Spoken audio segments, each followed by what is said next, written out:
হরে কৃষ্ণ, জয় নিতাই, জয় শ্রী রাধে। সনাতন ধর্ম শিক্ষা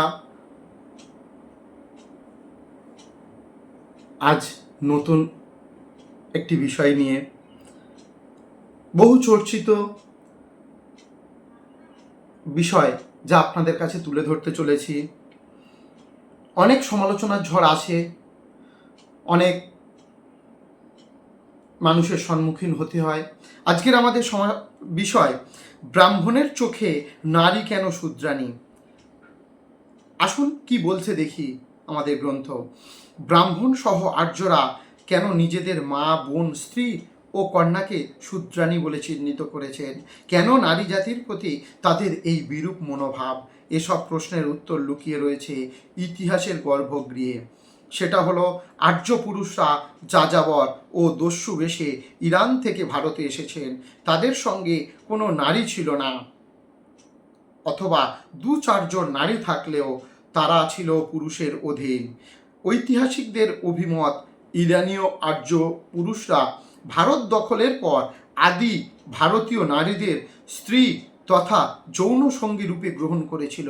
বিজয়ী আর্যদের কাছে আদি ভারতীয় পরাজিত অধিবাসীদের দাস, দস্যু, শূদ্র হিসাবে চিহ্নিত ছিল। সেই সূত্রে আদি ভারতীয় নারী সমাজ যাদেরকে আর্যরা স্ত্রী রূপে গ্রহণ করেছিল তারাও শূদ্রাণী রূপে বিবেচিত ছিল, এবং পরাজিত ও বশীভূত আদি ভারতীয়দের তারা দাস বা ভৃত্য স্বরূপ শূদ্র বর্ণে পতিত করে দিয়েছিল। বিবাহিত নারীদেরও শূদ্র বলে গণ্য করেছিল আর্য পুরুষরা। বর্তমান হিন্দু সমাজে ব্রাহ্মণ বংশের নারীরাও সেই শূদ্রত্বের ঘানি আজও টেনে চলেছে। বাহ্য শক্তি ও অন্যান্য কাজে কর্মে নারীরা একটু এগিয়ে গেলেও কার্যত ধর্ম ও সামাজিক আচরণের ক্ষেত্রে নারী আজও শূদ্রাণী। কারণ আজও তারা পৈতে, উপনয়ন, পৌরোহিত্য এবং অন্যান্য বহু অধিকার থেকে বঞ্চিত। নারী সমাজের মধ্যে সুগভীর চেতনা ও আত্মসম্মান বোধ নেই বলে তারা নিজেদের অবস্থান সম্পর্কে অন্ধকার রয়েছে, এটা অস্বীকার করা যাবে না। তাহলে আমরা জেনে নিলাম ব্রাহ্মণদের চোখে নারী কেন আজও শূদ্রাণী হয়ে আছে। হরে কৃষ্ণ, জয় নিতাই, জয় শ্রী রাধে।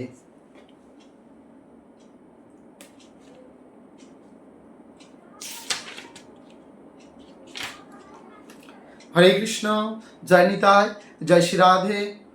সনাতন ধর্ম শিক্ষায় আজ আমরা এসে উপস্থিত হয়েছি একটা খুব গভীর বিষয় নিয়ে, যেটা সবাই মেনে নিতে পারে না। সত্যি খুব কষ্টকর, খুব মন্তব্য স্বরূপ। সেটা হলো,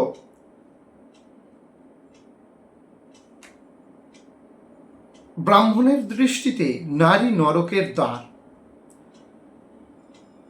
কথাটা যেমন অশ্রবণীয়। আসুন কি বলছে। ভারতে আর্য দস্যুদের আক্রমণ তথা আগমন ঘটেছে খ্রিস্টপূর্ব 1500 থেকে খ্রিস্টপূর্ব 1200 অব্দের মধ্যে, অর্থাৎ আজ থেকে প্রায় 3500 বছর আগে ইরান পারস্য থেকে ভারতের সিন্ধু প্রদেশ, বর্তমান যেটা পাকিস্তান, বহিরাগত আর্যদের অনুপ্রবেশ ঘটেছিল।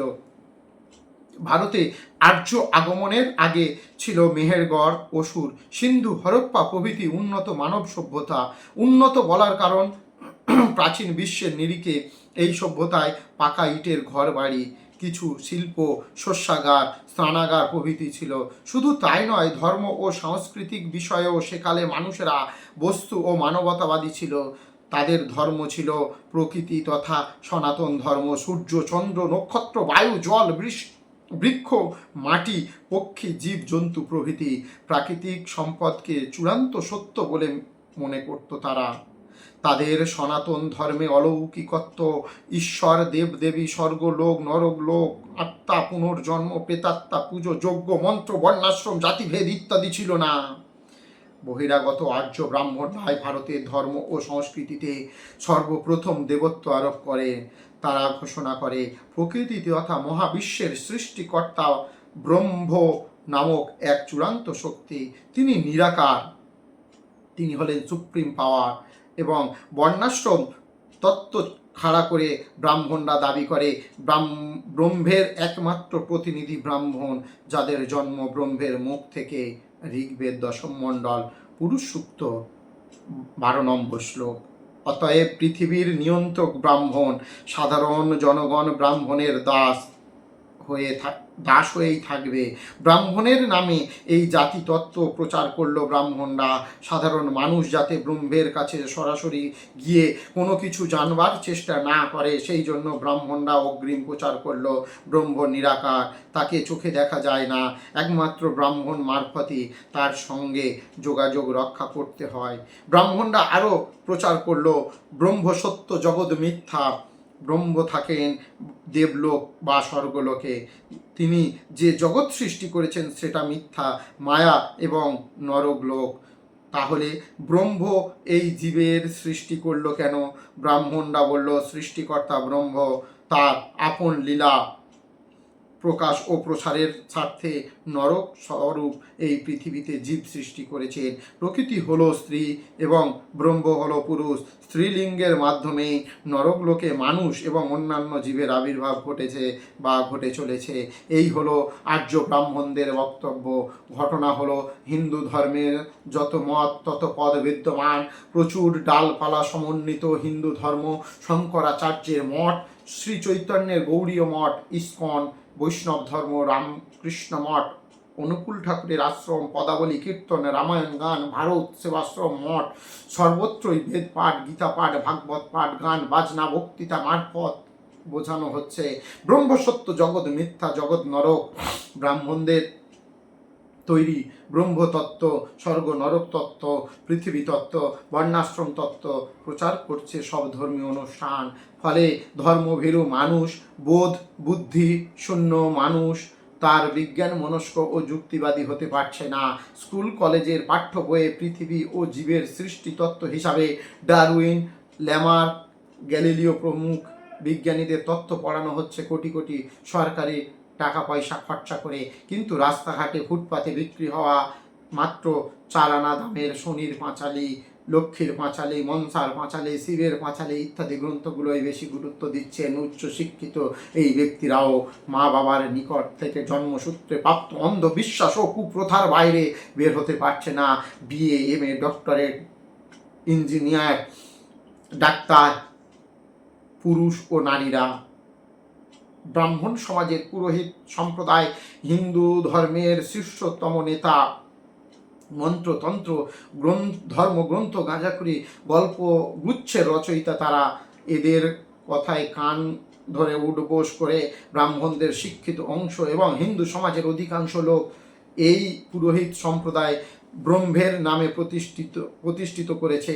ব্রহ্মলোক হলো স্বর্গলোক এবং পৃথিবী হলো নরকলোক। হিন্দু সমাজের নারী জাতিকে তারা নরকের দ্বার বলে চিহ্নিত করেছেন। কেন নরকের দ্বার? প্রত্যুত্তরে 2 ধরনের উত্তর দিয়েছে তারা। নারীর গর্ভ মারফত পৃথিবী নামক নরকে আসতে হচ্ছে মানুষকে, এবং নারী হলো পুরুষের ঈশ্বর সাধনার কাঁটা। বুঝুন বিষয়টা, পুরুষের সঙ্গে নারীর যৌন সংসর্গ ব্যতীত নারীর গর্ভে সন্তানের জন্ম হয় না, অর্থাৎ শুধু নারীকেই দায়ী করা হয়। দ্বিতীয় যে মায়ের গর্ভে জন্ম হলো পুরুষ সন্তানের, সেই মাকে কেন নরকের দ্বার বলে অভিযুক্ত করা হলো? এই হলো নারীর প্রতি ব্রাহ্মণ ও পুরুষ জাতির মনোভাব। নারীর বিরুদ্ধে দ্বিতীয় অভিযোগ পুরুষের ঈশ্বর সাধনায় কাঁটা।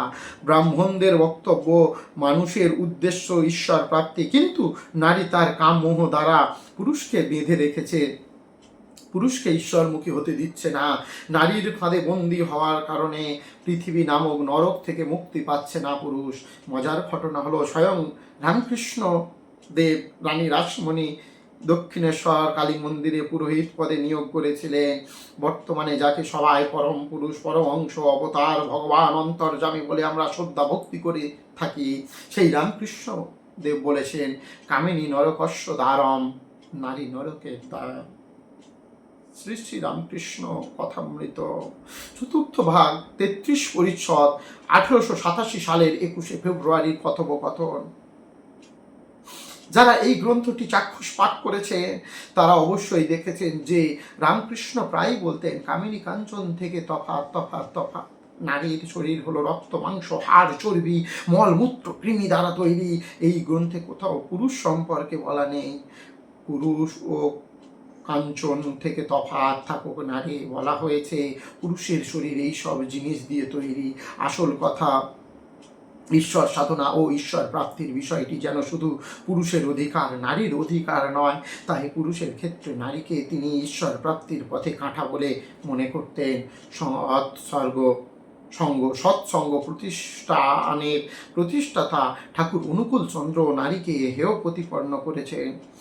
বিদ্যুৎ রঞ্জন চক্রবর্তী সংকলিত শ্রী শ্রী ঠাকুর অনুকূল চন্দ্র কথিত বিবাহ ও প্রজনন প্রসঙ্গ এবং শ্রী শ্রী ঠাকুর অনুকূল চন্দ্রের বাণী গ্রন্থ বিবাহ বিধায়ক প্রভৃতি গ্রন্থ, এই সব গ্রন্থে পুরুষের অধীনস্থ থাকতে বলা হয়েছে নারীকে, যা মনুসংহিতাদি প্রতিধ্বনি মাত্র। দুঃখের কথা, লেখাপড়া জানা শিক্ষিত নারীরাও এই সব বই সচক্ষে পড়েন না, বইপত্র কেনেন না। বাড়িতে শাড়ির আলমারি বা ব্যাংকের অলংকার লকার থাকলেও বইয়ের আলমারি অধিকাংশ নারীর বাড়িতে নেই। শুধু পুঁথিগত বিদ্যা ও স্কুল কলেজের পাঠ্যভুক্ত বইয়ের মধ্যে দ্বারা সীমাবদ্ধ হয়ে রয়েছে। নারীরা অসম্মানিত হচ্ছেন, পুরুষের দ্বারাও অসম্মানিত। তবুও নারীদের মনে অন্ধবিশ্বাস, অন্ধ ঈশ্বর প্রীতি ও ব্রাহ্মণ প্রীতি বিদ্যমান। মানুষের সমাজকে কুসংস্কার মুক্ত হতে গেলে চাই কুসংস্কার মুক্ত সন্তান। কুসংস্কার মুক্ত জননীরাই পারে কুসংস্কার মুক্ত সন্তান জন্ম দিতে। নারী যতদিন অন্ধবিশ্বাস আর কুসংস্কারের নোংরা ডোবায়